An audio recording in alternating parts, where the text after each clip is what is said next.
Shri Raja Ram inter college Tariyali Jaunpur online कक्षा में बच्चों आप लोगों का स्वागत है। और पुनः हम आ गए हैं आप लोगों के लिए कक्षा 10 विषय गणित प्रश्नावली 3.5 में चल रहे तो उसी में आ रहे हैं। आप लोग ध्यान देंगे।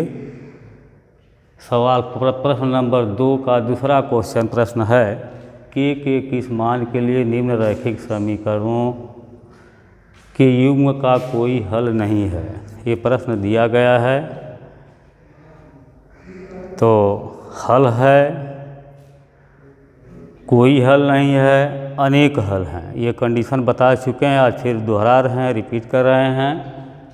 प्रश्न में दिया गया है के किस मान के लिए के का मान आपको ज्ञात करना है। प्रश्न नंबर यह है आपका दिया गया 3x + y = 1 in bracket 2k - 1 × x plus in bracket k - 1 y = 2k + 1।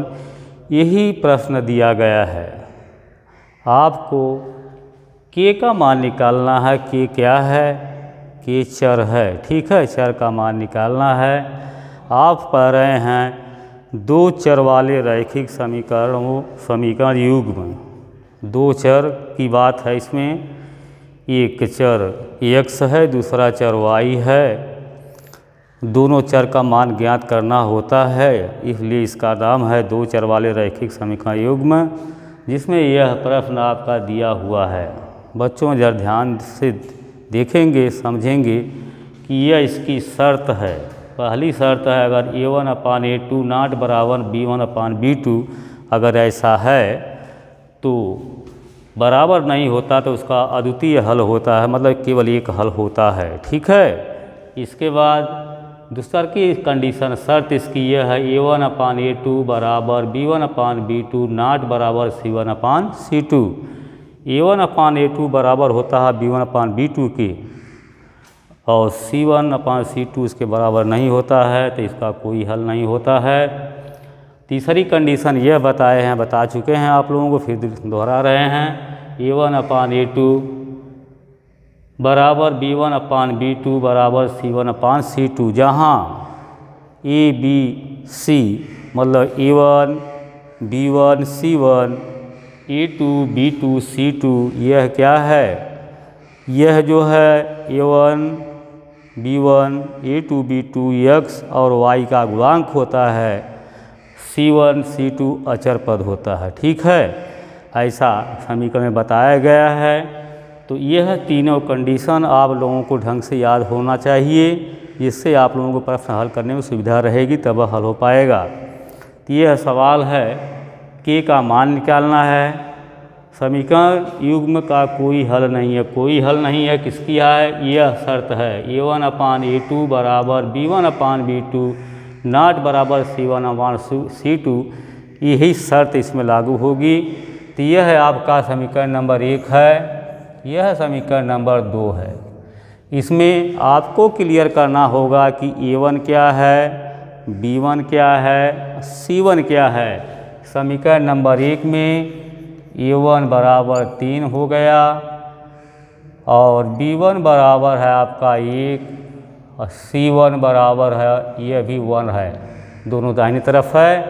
इसी तरह से a2 बराबर है आपका 2k - 1 और b2 है आपका k - 1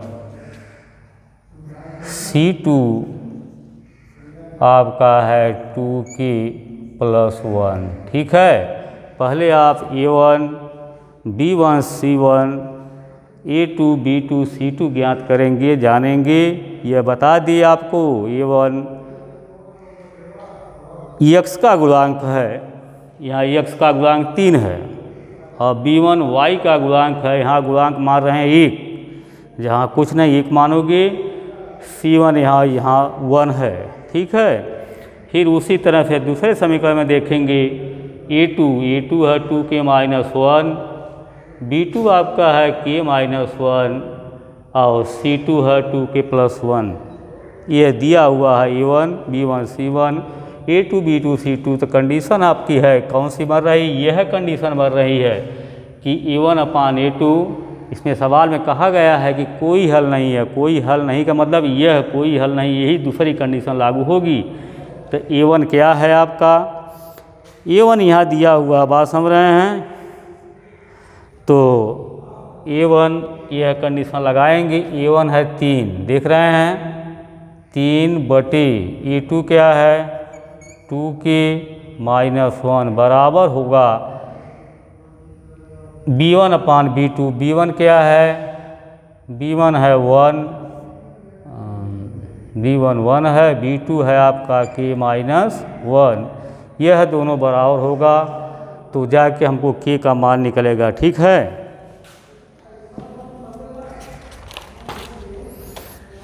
इसको बराबर कर देंगे और यह जो है C1/C2 नॉट बराबर है, उसको छोड़ देंगे क्योंकि वो बराबर नहीं है, जो बराबर वही बराबर करेंगे हम। 3 गुणा कर दीजिए, ये हो जाएगा आपका 3k-3 बराबर 2k-1। 2k को इधर ले आओ, 75 कर दीजिए, 3k-2k, यह जो है -1 उधर है, यह आ जाएगा प्लस हो जाएगा, चिन्ह बदल जाएगा, 3 हो गया। तो 3k में से 2k घटा देंगे तो k आएगा, k बराबर हो जाएगा 3 में से जब -1 निकाल लोगे तो 2 आएगा। इसी k के लिए, k के किस मान के लिए, k का मान 2 आ रहा है, इसी के लिए वह जो है आपका रैखिक युग्म का कोई समीकरण नहीं है। अतः लिखेंगे यहाँ, अतः k बराबर 2, k का मान क्या निकल गया 2, के लिए युग्म का कोई हल नहीं है, के लिए युग्म का कोई हल नहीं है, ठीक है। यह आप लोग समझ गए होंगे कंडीशन। यह जो है आप लोग को ढंग से आना चाहिए, जब यह आएगा कंडीशन, जब परख पहचान लेंगे कि A1B1C1, A2B2C2, इसके बाद तुरंत उस कंडीशन पर रख देंगे और कुछ घबराने की बात नहीं है, सिर्फ नियम से आप करेंगे। A1B1C1, A2B2C2 यहाँ रखे हैं आप लोगों के सामने, कंडीशन यह लागू हो रही है दूसर की, तो दूसर की में यह आपका है जिससे k का मान निकल गया। यह जो है सवाल नंबर 2 का दूसरा प्रश्न है।